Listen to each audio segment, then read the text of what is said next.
Avant de commencer réellement l'atelier, je vous invite à aller sur AWS pour valider le courriel que vous allez utiliser dans la conduite des tests. Dans Trouver service, tapez SMTP, Simple Email Service, clic. Allez ensuite dans le volet de gauche, cliquez sur Email Addresses. Faites vérifier le courriel que vous allez utiliser pour conduire vos tests avec ce qui va suivre. Vérifier une nouvelle adresse, clic. Tapez la nouvelle adresse, puis vérifiez cette adresse email. Le message vous dit qu'un courriel a été envoyé dans cette boîte courriel et vous devez ensuite y aller pour confirmer que votre adresse est valide. Ça peut prendre plusieurs heures avant de recevoir le courriel, même 24 heures. Par la suite, allez vérifier régulièrement dans votre boîte courriel si vous avez reçu et suivez les instructions qui se trouvent. À titre d'exemple, j'ai ici un courriel que j'ai déjà fait et que lui est vérifié, tandis que celui que je viens de faire est en cours de vérification. Voyons maintenant la mécanique pour que l'application puisse envoyer des courriels. Sur le projet web, bouton droit, je vais créer un classeur que je vais nommer Service. En effet, envoyer des courriels requiert la création d'un service. Comme je peux avoir plusieurs services dans mon application, dans Service, je vais créer un classeur Courriel. Bouton droit, Add, nouveau classeur, Courriel. Dans Courriel, je crée ensuite une classe, bouton droit, Ajouter, classe. Je vais l'appeler Email Address. Enter. Cette classe contient simplement deux attributs, dont le nom à qui va ou envoie le courriel et l'adresse courriel. CTRL S. Toujours dans Courriel, je vais maintenant ajouter une classe qui va contenir toutes les informations propres au courriel.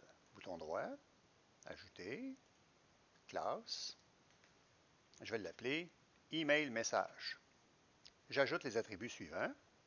On retrouve d'abord deux listes avec la classe Email Adresse que je viens de faire avec les deux attributs pour spécifier les adresses de destination et pour spécifier éventuellement les adresses d'où provient le email. Sujet, contenu, s'il y a une pièce jointe, nom de la pièce jointe, ajouter la pièce jointe au besoin qui est un memory stream et spécifier au besoin un attachement. J'ajoute ensuite le constructeur à ma classe qui est toujours Email Message.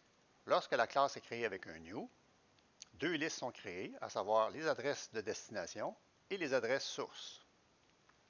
Pour le moment, je ne crois pas avoir besoin de mettre des pièces jointes et un attachement. Je vais mettre en commentaire ces deux attributs.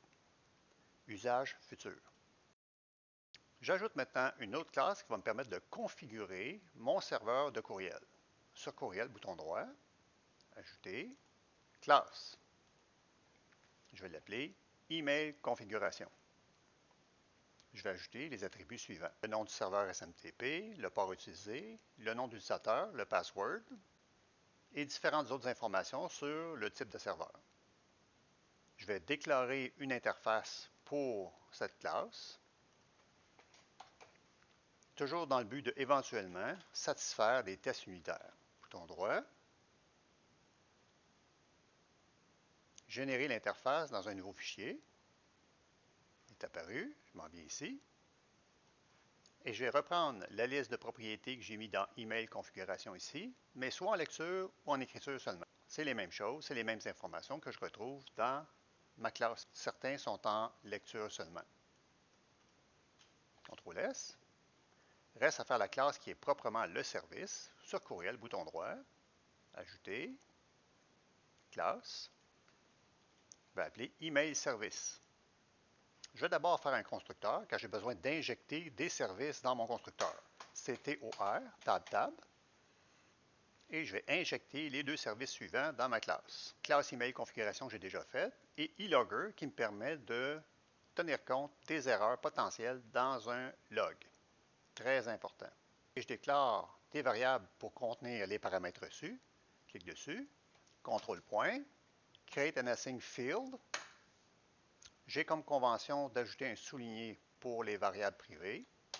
J'enlève le this point et je fais ça ici.